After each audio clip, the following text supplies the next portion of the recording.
क्या कभी तुमने ये सोचा है कि कुछ लोगों के कहीं एंटर करते ही सारे लोगों की नजर उसके ऊपर क्यों चली जाती है? सारे लोग सिर्फ उसे ही क्यों देखते हैं? Because of body language. भले ही तुम ज्यादा स्मार्ट ना देखते हो, तुम्हारी हेयर अच्छी ना हो और तुम्हारी बॉडी भी बिल्कुल डिसेंट ही हो, पर अगर तुमने अपने बॉडी लैंग्वेज को मास्टर कर लिया तो तुम्हें भी लोगों के अटेंशन मिलने लग जाएंगे। और भाई लिटरली जब मैंने यूट्यूब पे इसके बारे में रिसर्च कराना तो हर दूसरा बंदा यही बता रहा था कि अपनी बॉडी पोस्चर सही करो, वॉकिंग सही करो, खड़े अच्छे से रहो और भी बहुत सारी ऐसी चीजें जो बॉडी लैंग्वेज के लिए जरूरी तो है। बट अगर तुम्हें ये 3 चीजों के बारे में नहीं पता तो आई एम सॉरी, लेकिन तुम कभी भी बॉडी लैंग्वेज को मास्टर नहीं कर पाओगे। Point number 1, confidence. देखो भाई, भले ही तुम अच्छे से चलना सीख लो या अच्छे से बात करना सीख लो, पर अगर तुम्हारे अंदर कॉन्फिडेंस ही नहीं है तो ऑब्वियसली इन सब का कोई मतलब नहीं। तुम खुद सोचो कि अगर तुम्हारे चलने के स्टाइल में या बोलने के तरीके में कॉन्फिडेंट ही नहीं रहेगा तो लोग तुम्हारे ऊपर ध्यान क्यों ही देंगे? क्योंकि जब तुम्हारा कॉन्फिडेंस ही लो होता है तो तुम लोगों से नजर मिलाकर बात नहीं कर पाते हो और तुम्हारा आई कांटेक्ट भी वीक होता है, जिससे कि तुम सामने वाले से नजर मिलाकर बात नहीं कर पाते हो और तो तुम दिखने में भी ऐसे लगते हो जैसे कि तुम इस काम के लिए पहले से रेडी ही नहीं थे। पर वहीं अगर तुम कॉन्फिडेंट हो तो तुम्हारी बातों में, चलने के स्टाइल में और उठने बैठने के स्टाइल में डेप्थ दिखता है, जिससे कि तुम डोमिनेट कर पाते हो और पूरे रूम का कमांड अपने हाथों में ले पाते हो। और तो और जब तुम कॉन्फिडेंट होते हो तो तुम्हारी वॉइस ऑटोमेटिकली डीप हो जाती है और तुम्हें भी ये बात अच्छे से पता है कि डीप वॉइस हम सबको पसंद आती है। तो अगर तुम अपने कॉन्फिडेंट को बूस्ट करना चाहते हो तो इसका सिर्फ एक ही तरीका है, टेक योर टाइम। तुमने कई लोगों को देखा होगा कि वो हमेशा बड़ी जल्दी में रहते हैं, लाइक बहुत तेज बोलते हैं, बहुत तेज चलते हैं और किसी चीज को ज्यादा देर तक ध्यान से सुनते भी नहीं है। मुझे नहीं पता कि उनको किस बात की जल्दी होती है, पर तुम्हें ये गलती नहीं करनी है, क्योंकि इसके वजह से ही तुम काफी वीक लगते हो और तुम्हारा कॉन्फिडेंट भी डाउन होता है। लेकिन वहीं अगर तुम थोड़ा टाइम लेकर बोलते हो, थोड़ा सोच समझ कर काम करते हो तो तुम ऑटोमेटिकली कॉन्फिडेंट होते हो, क्योंकि तुम्हें पता होता है कि मेरा नेक्स्ट मूव क्या होने वाला है। पर अगर तुम खुद को सोचने के लिए टाइम ही नहीं दोगे तो फिर बहुत हाई चांसेस है कि तुम कहीं ना कहीं मिस्टेक जरूर करोगे। Point number 2, behaviour. ये वर्ड सुनने में काफी कॉमन लगता है और ऑब्वियसली तुम लोगों को इसका मतलब अच्छे से पता होगा, पर जो मैं तुम्हें बताने वाला हूँ वो थोड़ा सा अलग है। देखो, बिहेवियर एक ऐसी चीज है जो एक 60 साल के बूढ़े आदमी को भी एक बच्चा दिखा सकता है और एक 15 साल के लड़के को एक मैन दिखा सकता है। अब बॉडी लैंग्वेज में हम इसका यूज कैसे कर सकते हैं? तो जब तुम कुछ बोल रहे हो, कुछ एक्सप्लेन कर रहे हो, तो बस एक मूर्ति की तरह खड़े होकर मत बोलना, उससे तुम्हारी बात सुनने में इंटरेस्टिंग नहीं लगती है। इसीलिए शो सम मूवमेंट्स। अब ऐसा नहीं है कि मूवमेंट का मतलब तुम कुछ भी करने लग जाओ, सो मूवमेंट भी तुम्हें वही करना है जो उस टाइम पर सही रहे।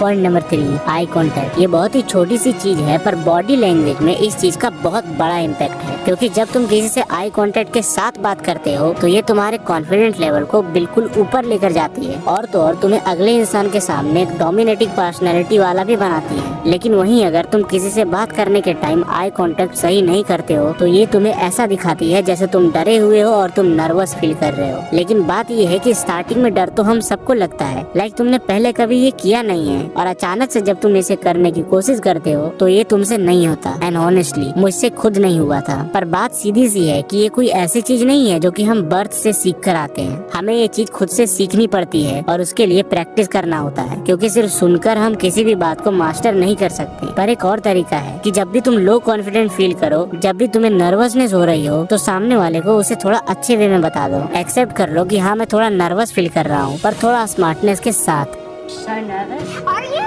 Oh my goodness. What are you nervous about? What are you nervous about? Oh goodness. I think everything. I'm such a huge fan of you. I actually had a crush on you when I was younger.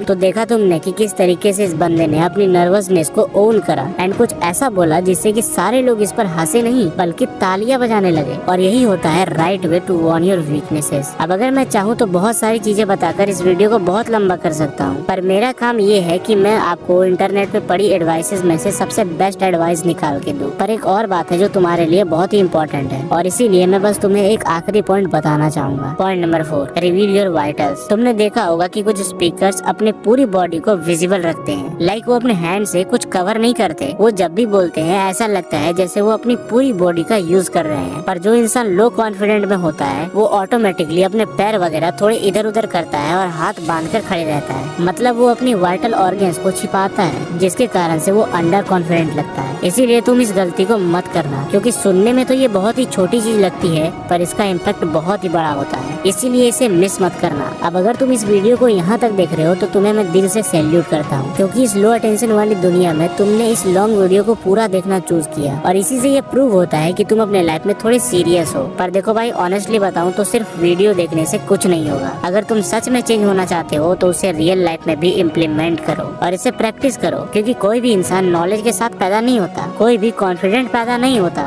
So practice करो और खुद को बेहतर बनाओ। और अगली video कौन सी topic पे चाहिए कमेंट में जरूर बताना।